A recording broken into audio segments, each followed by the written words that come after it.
नमस्कार, खबर दोपहर में आपका स्वागत है। आपके साथ मैं हूं अभिषेक। बुलेटिन की शुरुआत करेंगे एक बड़ी खबर से। कांग्रेस नेताओं पर सीएम चेहरे को लेकर बयानबाजी देने पर रोक लगा दी गई है। अविनाश पांडे ने यह निर्देश जारी किए हैं। उन्होंने कहा है कि कोई भी नेता औचित्यहीन बयानबाजी न करे। लालचंद कटारिया, संजय बापना ने गहलोत को सीएम उम्मीदवार घोषित करने की मांग की थी, जिसके बाद अब अविनाश पांडे ने कहा है कि अनर्गल बयानबाजी करने वालों के टिकट कटेंगे। हाईकमान इस तरह के बयानों पर सीधा संज्ञान लेगा और उन्होंने कहा कि राहुल गांधी के नेतृत्व में चुनाव लड़ा जाएगा। तो आपको बता दें कि जिस तरीके से सीएम चेहरे को लेकर कांग्रेस में बयानबाजी चल रही है, उस पर अब अविनाश पांडे ने सीधा निर्देश दिया है। गोवर्धन चौधरी हमारे संवाददाता इस वक्त हमारे साथ जुड़ गए हैं इस पे और अधिक जानकारी देने के लिए। गोवर्धन, जिस तरीके से आज ये बयान आया है अविनाश पांडे का कि कोई भी नेता बयानबाजी ना करे सीएम पद के उम्मीदवार को लेकर के, क्या यह लगता है कि आने वाले वक्त में जो कांग्रेसी नेता हैं इन बयान को जो आज अविनाश पांडे ने दिया है संज्ञान मिलेंगे और अब बयानबाजी यहां से खत्म होगी? बिल्कुल, देखिए कल भी अविनाश पांडे ने सीधी चेतावनी दी थी कि इस तरह के बयान ठीक नहीं है, लेकिन फिर भी कई नेताओं ने सीएम चेहरा घोषित करने को लेकर के बयान जारी किए थे। पांडे की चेतावनी के बाद भी जब बयानबाजी रुकी नहीं तो आज पीसीसी की ओर से बाकायदा बयान जारी किया गया है। अविनाश पांडे ने चेतावनी दी है कि सीएम चेहरे को लेकर के इस तरह की कोई बयानबाजी अगर करता है तो उसका टिकट भी कर सकता है और राहुल गांधी सीधा इस चीज को मॉनिटर करेंगे और कार्रवाई करेंगे। ये सीधी सीधी चेतावनी है उन कांग्रेस नेताओं को जो सीएम चेहरा घोषित करने को लेकर के बयानबाजी कर रहे थे, क्योंकि इस पूरे घटनाक्रम से एक बात साफ हो गई है कि कांग्रेस में सीएम का चेहरा कौन हो, किसके नेतृत्व में चुनाव लड़ा जाए, इसको लेकर के अंदरूनी तौर से उठापटक का दौर तेज है। ये मैसेज बाहर जनता के बीच में भी गया और विपक्षी पार्टियों ने भी बिल्कुल ये काफी अहम रहा है। लेकिन एक और चीज गोवर्धन कि आज ही की अगर बात कर ली जाए, अशोक गहलोत ने एक बड़ी बात इशारों में कही है। फिर इस बयान को किस तरीके से देखा जाए? बिल्कुल, देखिए प्रदेश प्रभारी होने के नाते अविनाश पांडे की ये जिम्मेदारी है कि वो इस तरह की जो चीजें हैं वो रोके। अब ये डिपेंड नेताओं पर करता है कि वो इस बयान को कितना गंभीरता से लेते हैं या बयानबाजी रोकते हैं, लेकिन क्योंकि अविनाश पांडे के पास प्रदेश प्रभारी का पद है, बिल्कुल अब प्रदेश प्रभारी ने जो बयान दिया है देखना अहम होगा कि इस बयान के बाद कांग्रेसी नेता कितना इस बयान को मानते हैं। फिलहाल बहुत बहुत शुक्रिया आपका इन तमाम जानकारियों के लिए। और आइए अब आपको सुनाते हैं उदयपुर में पूर्व मुख्यमंत्री अशोक गहलोत हैं और उन्होंने क्या कहा। प्रदेश में मुख्यमंत्री पद के उम्मीदवार पर गहलोत का एक बड़ा बयान सामने आया है और उन्होंने साफ कर दिया है कि 10 साल से जब चेहरा सामने है तो अब किस रूप में चेहरे को सामने लाया जाए। गहलोत ने दिल्ली जाने के बाद भी ताउम्र राजस्थान की जनता की सेवा करने की बात कही। पत्रकारों ने गहलोत को जब आमजन का पसंदीदा सीएम बताया तो गहलोत ने चिर परिचित अंदाज में यह बात कही। चेहरा सामने आते मुख्यमंत्री जो इस रूप में हालात चल रहे हैं, और बाकी मैं खुद कह चुका हूँ कि मैं चाहे दिल्ली में हूँ या मैं पंजाब में काम नहीं किया, चाहे मैं गुजरात में किया, चाहे मैं कर्नाटक में गया हूँ, तब भी लोगों ने कोई अफवाह जलाई कि अशोक गहलोत तो चले गए हैं, गुजरात चले गए हैं या और कहीं चले गए हैं, अब दिल्ली में बैठ गए जाके। मैंने उसी दिन स्टेटमेंट दिया जोधपुर से कि मैं थानसू दूर नहीं, मैं आपसे दूर नहीं। आज मैं फिर रिपीट करता हूँ, मैं राजधानी जनता से दूर नहीं। जम्मू कश्मीर में आतंकियों ने एक जवान को अगवा कर लिया है। परिवार का दावा है कि बीती रात कश्मीर के त्राल से उसको आतंकी उठा ले गए। अब तक उस जवान का कोई सुराग नहीं मिला है। मुदसिर अहमद नाम का ये जवान अवंतीपुरा के राशीपुरा में तैनात था और खाना बनाने का काम करता था। वहीं पुलिस का कहना है कि अगवा किए जाने की घटना की पुष्टि की जा रही है। आतंकी सेना के ऑपरेशन ऑल आउट से बौखला गए हैं।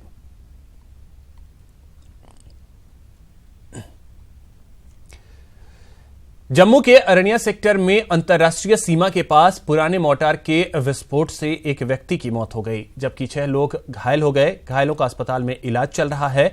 बताया जा रहा है कि जिस समय विस्फोट हुआ उस वक्त मजदूर काम कर रहे थे। पूरे मामले की जांच की जा रही है।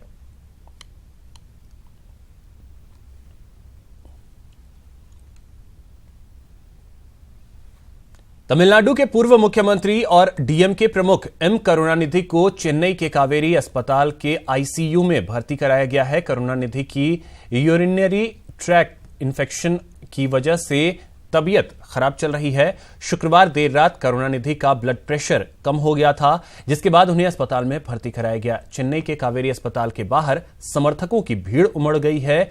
अपने चहेते लीडर की स्वास्थ्य ठीक होने की दुआ की जा रही है। डॉक्टरों ने मेडिकल बुलेटिन जारी कर करुणानिधि के आईसीयू में भर्ती होने की बात कही। कावेरी अस्पताल में नेताओं का आना जाना जारी है। तमिलनाडु के गवर्नर बनवारी लाल पुरोहित भी अस्पताल पहुंचकर करुणानिधि का हालचाल जाना।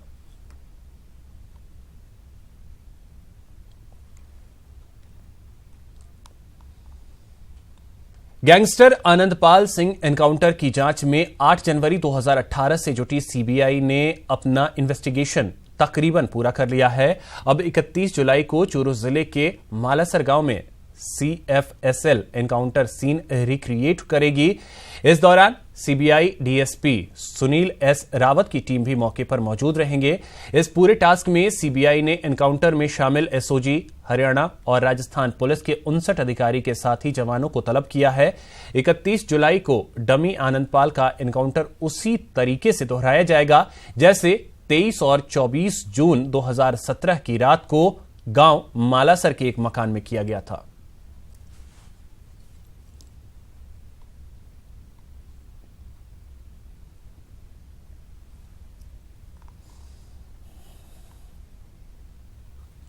जोधपुर में 3 दिन पहले मेडिकल की छात्रा के खुदकुशी करने के मामले में नया मोड़ आया है। पुलिस ने 24 घंटे बाद छात्रा के कमरे से सुसाइड नोट बरामद किया है, जिसमें छात्रा ने एम्स की फैकल्टी पर आत्मसम्मान को ठेस पहुंचाने का आरोप लगाया है। वहीं छात्रा के पिता ने एम्स प्रशासन और फैकल्टी के खिलाफ मामला दर्ज करा दिया है। 10:30 बजे रात को इन्फॉर्मेशन किया है। उससे पहले ही डेड बॉडी को वहां से हटा लिया गया।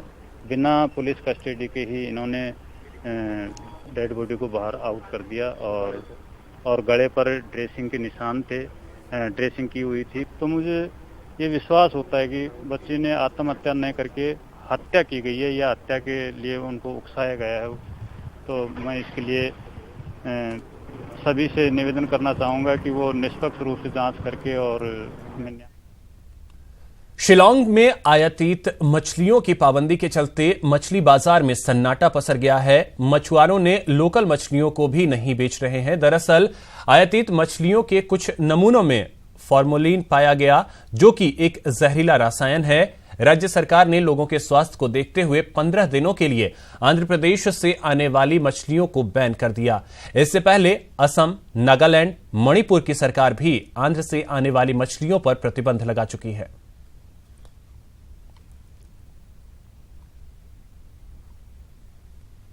दिव्यांगों के लिए एक अच्छी खबर है। केरल में इंजीनियरिंग के छात्रों ने सेल्फ ड्राइव व्हील चेयर बनाई है, जिसे चलाने के लिए किसी दूसरे के सहारे की जरूरत नहीं पड़ेगी। बस व्हील चेयर पर बैठ जाओ। जैसे ही मोबाइल ऐप से कमांड किया जा सकता है, चेयर चलना शुरू हो जाएगा और सवार जहां जाना चाहेगा वहां तक जा सकता है।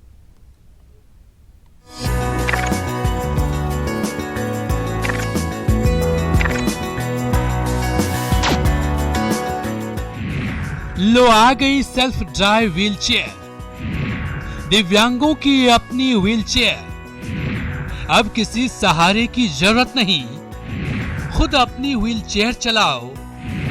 दिव्यांगों की सेल्फ ई।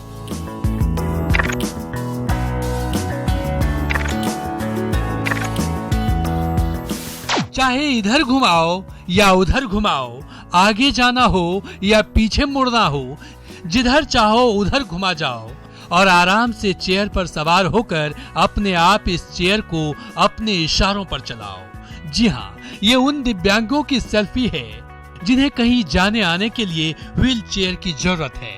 इस व्हील चेयर के बारे में विस्तार से बताएंगे, लेकिन उससे पहले ये जान लीजिए कि इस सेल्फ ई को केरल के कोलाम अमृता विश्वविद्यापीठ में बनाया गया है। इंजीनियरिंग के 3 छात्र रवि तेजा, सारथ श्रीकांत और अखिल राज ने बनाया है। पिछले साल जुलाई में सेल्फ ई बनाने का प्रोजेक्ट की शुरुआत की गई थी। पूरी 1 साल की मेहनत और लगन के बाद सेल्फ ई को बनाया गया है। सेल्फ ई को मॉल्स, एयरपोर्ट, अस्पताल और घर में इस्तेमाल कर सकते हैं। सेल्फ ई को बनाने का खर्चा 90,000 से 1 लाख रुपए आता है। Selfie, which is the self-driving wheelchair, the first in India, developed at our humanitarian technology labs. Ravi Teja Chinta, Sarath Srikant and Akhil Raj, they were very much interested in working with me in this project. Started working from 2017 July, and then within a year we were able to achieve this, the first of its kind in India. चलिए अब self ई की खूबियों और इसको कैसे control किया जाता है वो जान लीजिए। सेल्फ ई व्हील चेयर को ऐप से कंट्रोल किया जाता है। सेल्फ ई लेजर सेंसर आधारित लाइटर टेक्नोलॉजी से काम करती है।